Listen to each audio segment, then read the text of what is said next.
Hey everybody, Dan here with Pain Free You. Today I wanted to talk about this concept, why belief matters and how to build it. So we'll get to that in a minute. Weekend is over. Welcome to Monday.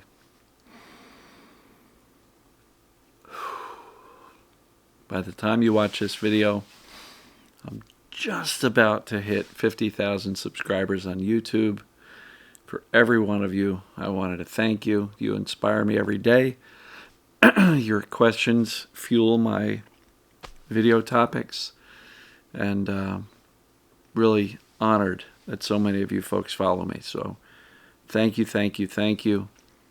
Got another 13 or so thousand following my Facebook page. Just really loving all you folks. So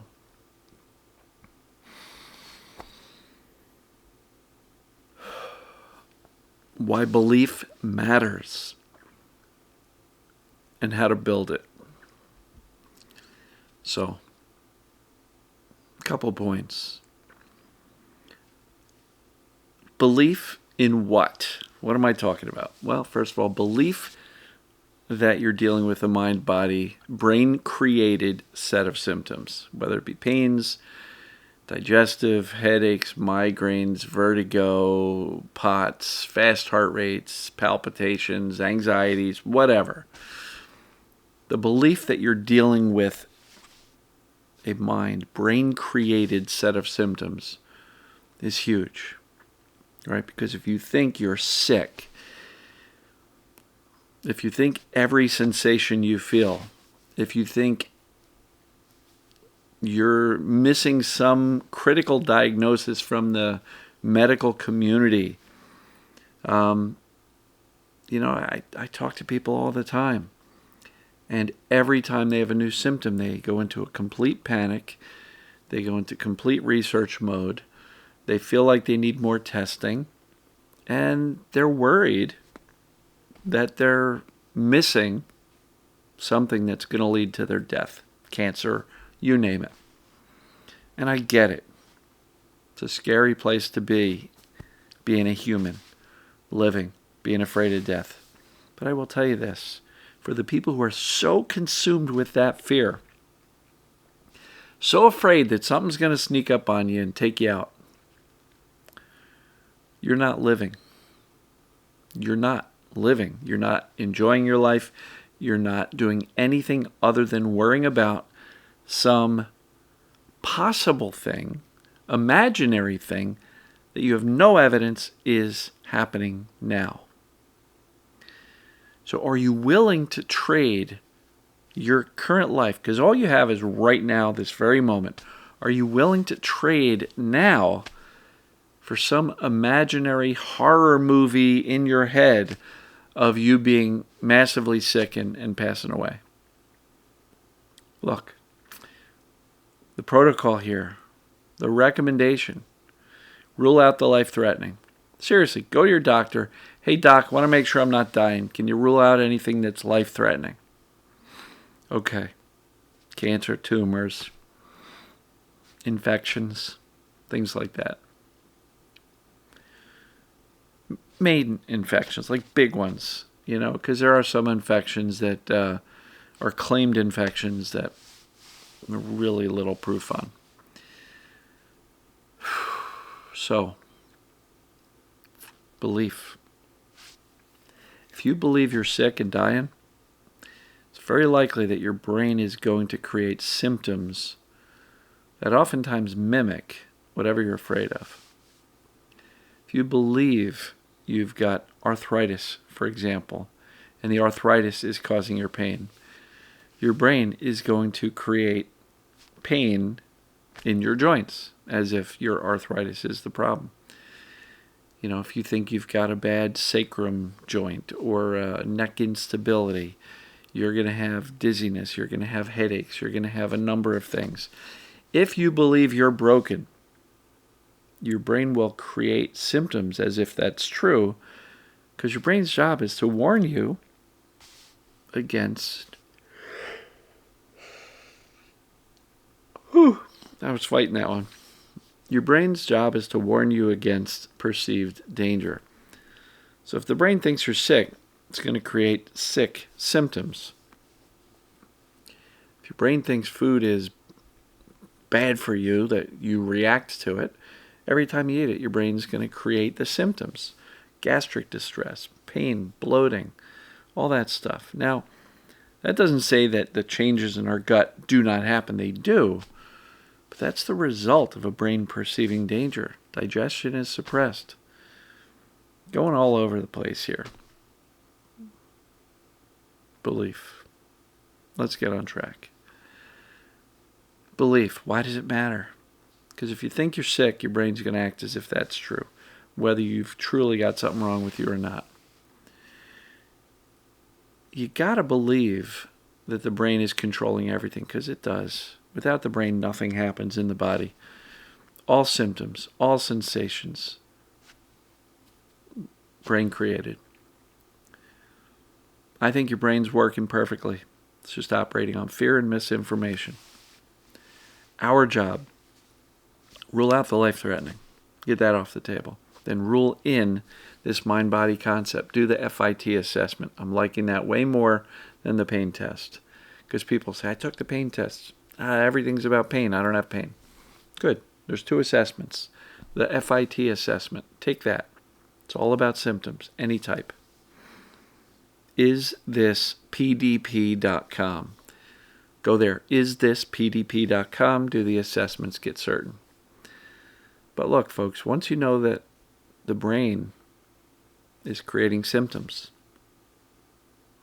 once you've done the assessments, that's the best news in the world if it says it's TMS, perceived danger, because that means it's reversible. Correct the misinformation, dial down the fear, symptoms can go away. And it's very predictable and reliable when you do that. The folks I see that struggle the most are the ones that aren't believing that they're okay. Or even more so, they don't believe they can reverse it. Belief. Can you see yourself healthy? Or is your belief that you're the sick person and you'll always be? What do you believe about yourself? What do you believe about your symptoms? Do you believe you're sick, or do you believe that you're actually okay and that with consistent clarity and calm, your symptoms can go away? Can you see yourself healthy? Can you believe that that's possible, that's available to you? Right? Belief is so important, folks. So how do we build belief? Belief is a decision you get to make. It is. Belief just doesn't float down, from the universe onto us. Belief is based on decisions we make. And the decisions we make are based on some research, fact gathering, learning, understanding the components, and then making a decision based on the facts and the information. So how do you believe in the brain-created symptoms? Well, you learn. You watch my videos. You read some books. There's all sorts of great resources out there that explain how the brain creates symptoms. Learn, research. Yes, that is true. Does this apply to me? Yes, do these assessments. The FIT assessment I was just talking about, created by medical doctors who've been doing this work in their clinical practice for decades. Pretty well thought out and proven. Believe. Do you believe that your brain is creating your symptoms? It's got to be your starting point, because without that, if you think you're sick or broken, your brain's likely going to keep the symptoms going, because its job is to turn on alarms based on perceived danger. So we got to get the facts to dial down that perceived danger. So belief. How do you build it? Gather the facts and make a decision. But then where does belief come from? Belief comes from what you think and say most often. If you're always walking around saying, oh, this isn't going to work, I can't do this, This is not what's going on for me. Maybe I'm sick. Maybe the doctor's missed something. Your brain's going to believe what you think and say most often. So with this decision that a mind-body condition is what's going on, you got to commit to thinking, saying, and doing things that confirm and support that belief. Now, the good part is your brain will work with you. Once you form a belief, your brain has this wonderful thing called the reticular activating system. And it's this scanning system that's always looking out, always looking for signs that the things you believe are true. So decide and choose to believe in something that has a reversal. You can reverse these symptoms and conditions and pains. You can. So believe in it. Decide to. I know, but Dan, it's so scary. My symptoms feel so real. Yeah, the symptoms are real. They're absolutely real. But they're reversible. I got over 13 years of back pain and sciatica. This stuff works. You gotta believe. How to build it? It's a decision. Make the decision. Do the research. Do the assessments. Make a decision to believe. And more so, make a decision to believe that you're capable of doing this stuff. Is it hard? Heck yeah. It's very, very difficult to do this stuff because we're dealing with fears. We're dealing with habitual thoughts. We're dealing with all sorts of things. So it's hard. It's hard to change those familiar, habitual fear thoughts. It's hard to get yourself out of that terror and the fear that something's being missed and you've got something seriously wrong with you. But if you've done the research, if you've done the assessments, your symptoms are behaving like perceived danger symptoms, then that's what they are, folks. You know, there's a lot of talk lately about dysregulated nervous systems, right?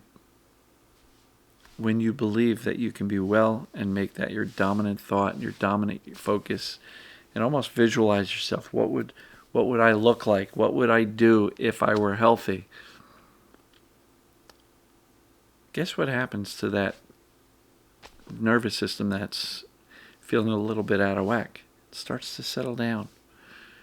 When you dial down the fear, the nervous system settles down all on its own. Belief. Why does it matter? You get what you believe.